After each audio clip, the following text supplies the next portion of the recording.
Level 1. The child. You are 5. Your classroom in a small industrial town in South Pyongan province has one decoration on the wall, unavoidable, in every room you will ever sit in for the rest of your childhood. A portrait of the leader, slightly larger than any window. Your teacher hands out crayons and asks you to draw him smiling. You draw the smile too thin. She doesn't shout. She simply kneels beside your desk and says, quietly, that a smile like that could be mistaken for something else, and that mistakes like that follow a family. You redraw it wider than your own face. That night, your father, who says almost nothing most evenings, carves you a small wooden bird from a scrap of pine and presses it into your palm without a word. You don't understand yet why he chose a bird.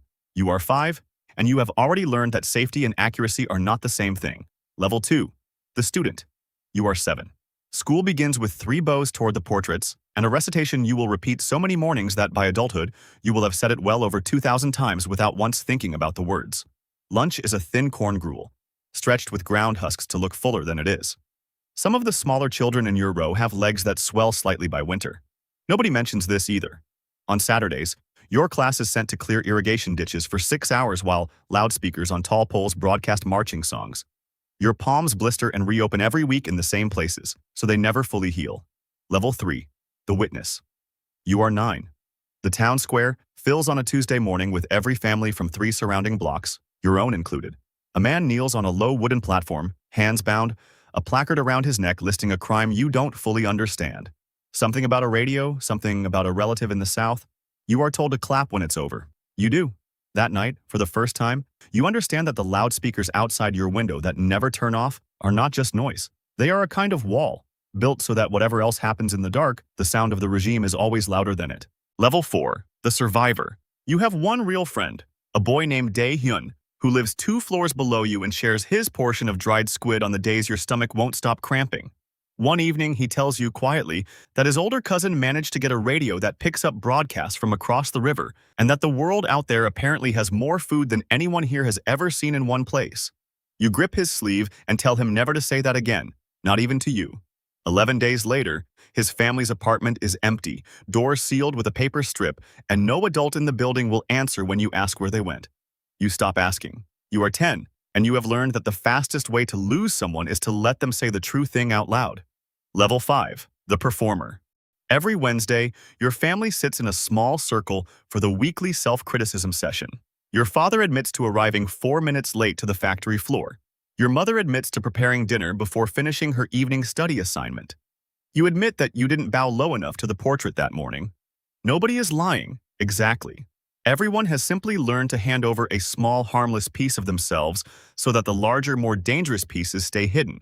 By 12, you can perform loyalty as easily as you can perform breathing, and you no longer notice the difference between the two. Level 6. The listener. At 14, your father finds a way to unlock the sealed dial on the household radio just for a few minutes, late at night, windows covered with a blanket. What comes through the static is a pop song from the South, bright and strange and completely unafraid of itself. Your father's hands are shaking as he smashes the radio afterward and buries the pieces behind the building. We heard nothing, he tells you, but you did hear it, and it sounded like a door left open somewhere very far away.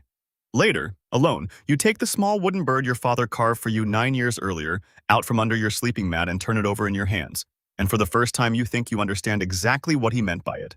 Level 7. The planner. You are 16 when a girl in your class named Yoon-hee, recently transferred after her father's demotion, tells you in a voice barely above breath that her cousin made it across 2 years ago and now lives, alive and unothered, in Seoul. The word alive lands somewhere in your chest and doesn't leave. You begin selling half your food rations quietly over the following months, saving toward a number a broker's contact whispered to Yoon-hee's family, enough to buy a route across the river if the timing and the guards cooperate. Level 8. The crossing. You are 18. It's January, and the river is frozen thick enough near the shallows to cross on foot if you move fast and don't look back. Before you leave the apartment for the last time, you slip the small wooden bird into your inner pocket, the same one your father carved 13 years ago, and you don't tell him why you're taking it. You and Yoon-hee crouch in the frozen reeds at 1:50 in the morning, watching for the guard rotation the broker described. When it comes, you run. The ice groans under your weight the entire way across. Halfway, a flashlight beam cuts sideways through the dark and a shout goes up behind you. You don't stop running. Yoon-hee slips near the far bank and you grab her arm without thinking, hauling her the last 10 meters into the tree line as a single shot cracks somewhere behind you and goes wide. You are both on the Chinese side, breathing hard, alive, and for the first time in 18 years. Nobody is telling you what to feel about it. Your hand finds the small wooden bird in your pocket before it finds anything else. Level 9. The Passage. China is not freedom. It's a different kind of hiding. Safe houses, church basements lit by a single bulb, 3 weeks of moving city to city with strangers who paid brokers the same way you did, all of you flinching at every police siren because China sends defectors straight back over that same river without asking a single question. You sleep in shifts. You stop using your real name out loud. Eventually, a night bus. Then 2 days walking through jungle near the Laos border on almost no food, boots falling apart. Yoonhee's fever climbing by the second day until she can barely stand. You carry half her weight the last few kilometers and don't tell her you're doing it. Then, a small leaking boat across the Mekong at first light, water pooling around your ankles the entire crossing. On the far bank, you turn yourselves in to the Thai police voluntarily. Better a foreign jail cell than one more night hiding from a country that wants you dead for leaving it. 4 weeks in a crowded detention facility outside Bangkok. Too many bodies in too little heat. But it's the first ceiling you've slept under in your life with no portrait watching from the wall, and somehow that alone lets you sleep. The plane lands in Seoul, and the first thing you notice before anything else is that the lights simply don't go out. Not one blackout, not once, the whole first night.